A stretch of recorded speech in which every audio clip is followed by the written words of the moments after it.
Hello, wonderful creators! So, medyo natagalan nga bago nakapag-voice over ulit. So, for today's video, let me share to you ang ganap namin during Mother's Day. Nag-decide ang family na pumunta sa kampestuhan kasi sinusulit na din ang araw na kasama pa namin si husband kasi sasampa na naman siya soon. So, it's double celebration na din. So dahil nga Mother's Day, dumaan lang kami saglit ni husband kay na mama at ate ko para ihatid tong flower at cake na gift namin sa kanila. And isasama ko na din itong pamangkin ko para makapag-enjoy din siya ng swimming doon sa pupuntahan namin. Pagkadating namin, nagagahan muna kami dito kasi hindi pa kami nakakain pag alis ng bahay. So nag-prepare sina mama, tita ng aming almusal at after namin kumain ay ihatid ko din tong pamangkin ko sa pool kasi alam ko na sobrang na-miss niya talagang maligo dito.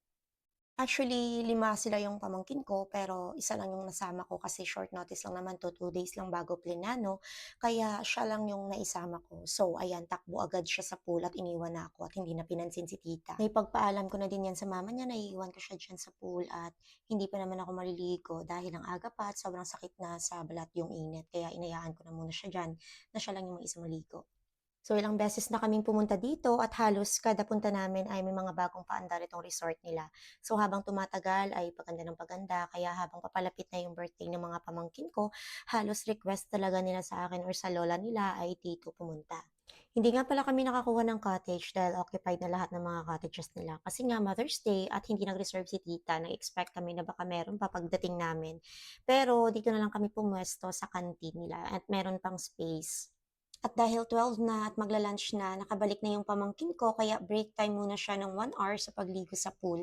At ayan, hindi siya natatakot sa mascot, di katulad sa ibang bata na nandiyan na grabe yung pag-iyak pagkakita ng dinosaur. Nagbigay lang kami ng 100 pesos na tip sa mascot kasi alam kong sobrang pawis na siguro niya dyan sa loob dahil nga sobrang init ng panahon.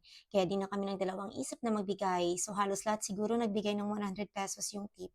At syempre, pinagpa-picture ko na din yung pamangkin ko. After dito, naglibot-libot na muna kami at nagpaiwan muna si father-in-law at mother-in-law sa table. At dito muna kami na side sa Indian Village pumunta. Dati naalala ko hindi pa tapos tong mga designs nila, yung iba under constructions pa, pero ngayon grabe na yung improvement. Meron na din silang mini farm, meron ng mga bibe, meron pang parrot na pwede mo silang pakainin. Bibilhin mo lang sa counter nila or sa cashier nila yung ipapakain mo sa kanila. So dati pagpunta namin, wala pa to.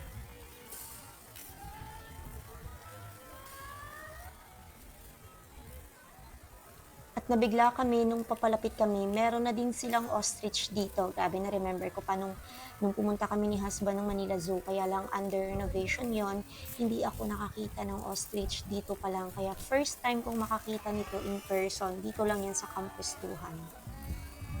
So, yung mga guest dito, ayan, pinapakain nila. At first, hindi namin alam na binibili pala nila yan.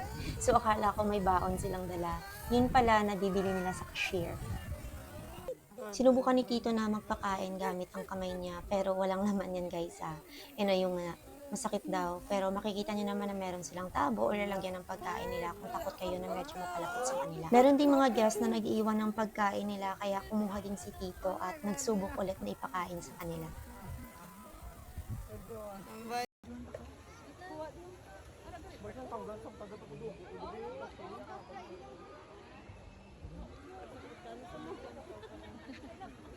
At ito naman guys, yung other side naman ng kiddie pool nila, yung kanina na pinuntahan ng pamangkin ko, meron dong adult at saka meron din for kids. Pero dito ay separate siya at bago to kasi wala din ito nung last time na pumunta kami.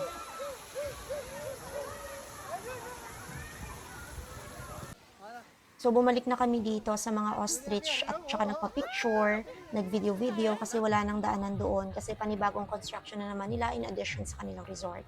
Pagkabalik namin doon sa table namin, sumama na sa amin si mama at maliligo na kaming lahat. So sa sobrang laki ng kampistuhan, halos mapapagod ka talaga kakalaka dito.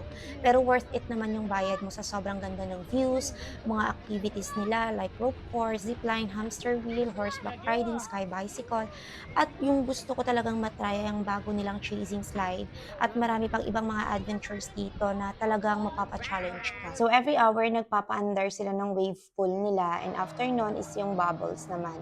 Kaya makikita ninyo talaga na yun yung inaabangan ng mga tao dito. Kaya kami din ni na tito, tita ay sumali din.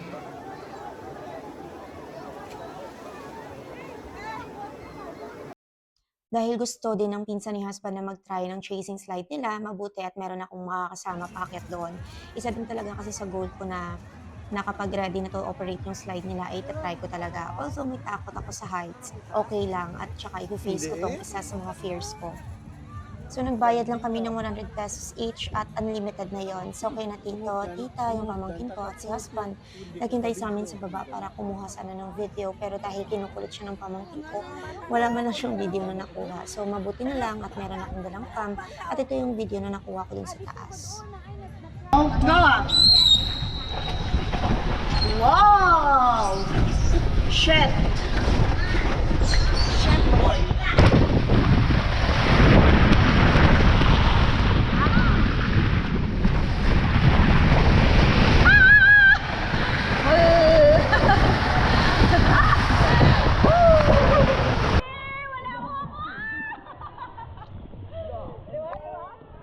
Sabay kaming bumaba ng pinsan ni husband, yun nga lang hindi siya mahagip ng camera ko kasi mababay lang yung kuha ko. So yung feeling ko after namin bumagsak is nawala yung kaba ko kasi ang saya pala, parang gusto ko pa sanang umulit pero gusto pa naming maglibot-libot at dito naman kami napunta sa bagong kiddie pool side. So ayan, at parang bumalik kami sa pagkabata, hindi lang si Gab or yung pamangkin ko ang nag-enjoy sa kiddie pool nila, pati din kami.